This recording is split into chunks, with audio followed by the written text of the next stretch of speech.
السلام مشاهدين، كدايرين؟ لاباس عليكم بخير؟ نتمنى من الله تكون لاباس عليكم. انا نصيب معكم واحد العشاء خفيف في ساعه كيوجد وما فيه لا اللحم لا والو. 10 ديال الدقائق توجدوا هذه الوصفه هذه. ومن شحال هذه كيديروها الناس، من شحال هذه يعني هذه الوصفه قديمه. خديت واحد الحبه ديال البصله اللي كنقطعها، قطعتها رقيقه ولا حكوها. المهم هذه كتنفع للغدا ولا للعشاء. كنبعدو شويه على اللحم، وحتى الوليدات الصغار كتعجبهم هذه الوصفه هذه. صافي هنا قطعت هاد الحبه ديال البصله، درت حبه ديال البصله اللي قطعتها رقيقه شويه هانتوما. وهنا البنات راني قطعت واحد الحبه ديال المطيشه قبل، راني قطعتها حطيتها في الزلافه هانتوما. صافي كنقطع هذيك البصيله هانتوما البنات.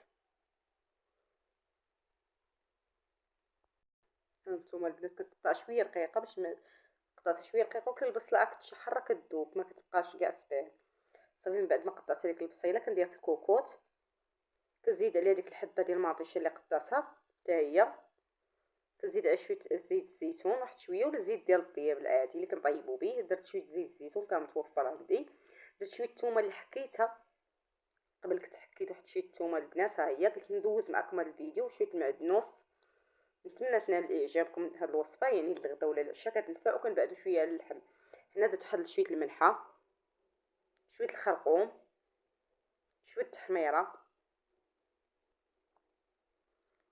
واحد شويه ليبزار، واحد شويه سكينجبير.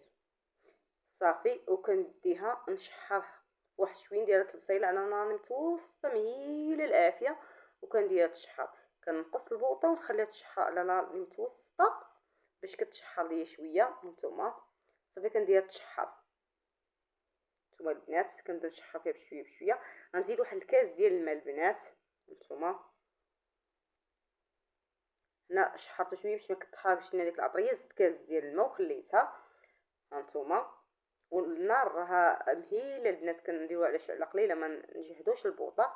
صافي خديت البطاطا كنقطعها دوائر هانتوما البنات، غليظه شويه ما رقيقاش بزاف هانتوما.